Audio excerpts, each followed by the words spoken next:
Assalamualaikum warahmatullahi wabarakatuh. Perkenalkan, saya Mahfud Anas, NPM 2180103204 akan mempresentasikan mengenai hukum ketenagakerjaan untuk memenuhi tugas manajemen sumber daya manusia. Pengertian ketenagakerjaan. Tenaga kerja adalah setiap orang yang mampu melakukan pekerjaan guna menghasilkan barang dan atau jasa baik untuk memenuhi kebutuhan sendiri maupun untuk masyarakat. Sedangkan pengertian dari ketenagakerjaan sesuai dengan pasal 1 angka 1 UU nomor 13 tahun 2003 tentang ketenagakerjaan adalah segala hal yang berhubungan dengan tenaga kerja pada waktu sebelum, selama, dan sesudah masa bekerja. Hubungan kerja karyawan dengan perusahaan.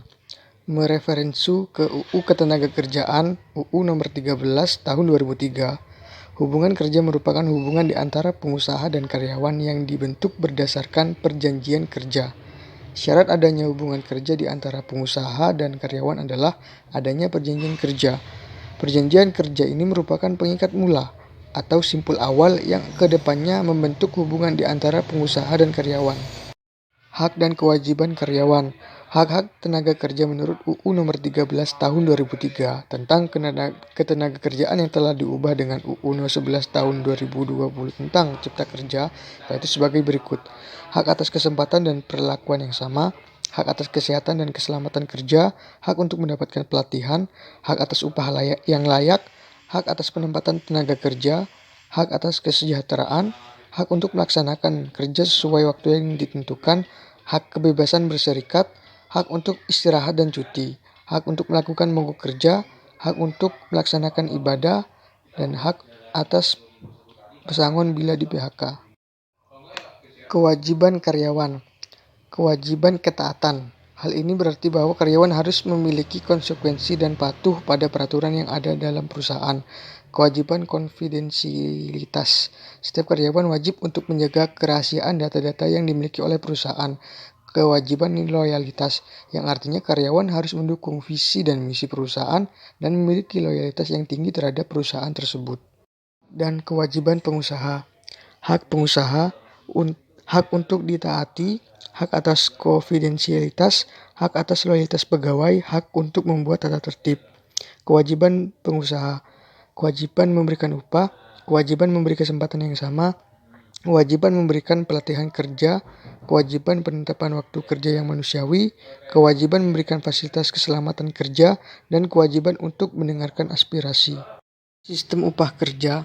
Menurut pasal 1 angka 30 Undang-Undang nomor 13 tahun 2013 tentang Ketenagakerjaan UU 13/2003, upah adalah hak pekerja yang diterima dan dinyatakan dalam bentuk uang sebagai imbalan dari pengusaha atau pemberi kerja kepada pekerja yang ditetapkan dan dibayarkan menurut suatu perjanjian kerja, kesepakatan atau peraturan perundang-undangan termasuk tunjangan bagi pekerja dan keluarga atas suatu pekerjaan dan atau jasa yang telah akan dilakukan. Berdasarkan pasal 18B ayat 1 UU 13/2003 Jo UU 11/2020 dan pasal 14 PP 36/2021, upah ditetapkan berdasarkan satuan waktu dan satuan hasil ada. Adapun penjelasannya sebagai berikut. 1. Berdasarkan waktu. A. Upah per jam pasal 16 PP 36/2021.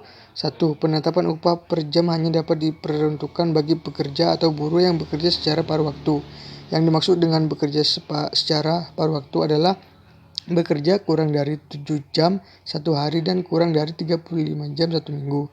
2. Upah per jam dibayarkan berdasarkan kesepakatan antara pengusaha dan pekerja atau buruh.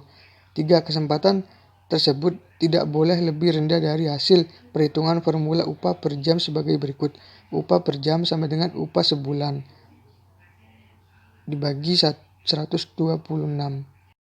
2. Berdasarkan satuan hasil (pasal 18 dan 19 PP 36/2021 A. Ditetapkan sesuai dengan hasil pekerjaan yang telah disepakati.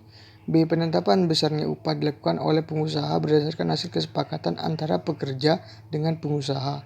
C. Penetapan upah sebulan berdasarkan satuan hasil ditetapkan berdasarkan upah rata-rata 12 bulan terakhir yang diterima oleh pekerja.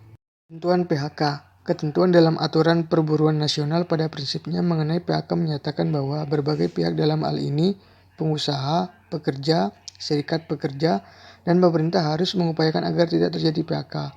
Pasal 151 ayat 1 UU 13/2003 Jo, Pasal 37 ayat 1 PP 35/2021, lebih lanjut PP 35/2001 pada bab 5, khusus mengatur pemutusan hubungan kerja dengan rincian. Pasal 36 mengenai berbagai alasan yang mendasari terjadinya PHK.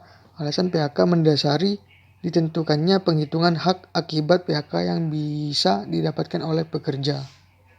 Pasal 37 sampai dengan pasal 39 mengenai tata cara pemutusan hubungan kerja sejak tahap pemberitahuan PHK disampaikan hingga proses PHK di dalam perusahaan dijalankan.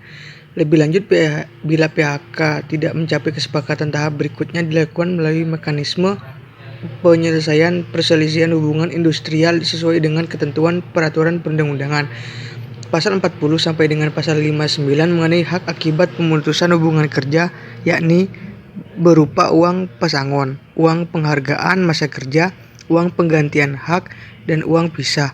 Penghitungannya berdasarkan alasan atau dasar dijatuhkannya PHK. Sekian presentasi saya, kurang lebihnya mohon maaf. Terima kasih banyak. Wassalamualaikum warahmatullahi wabarakatuh.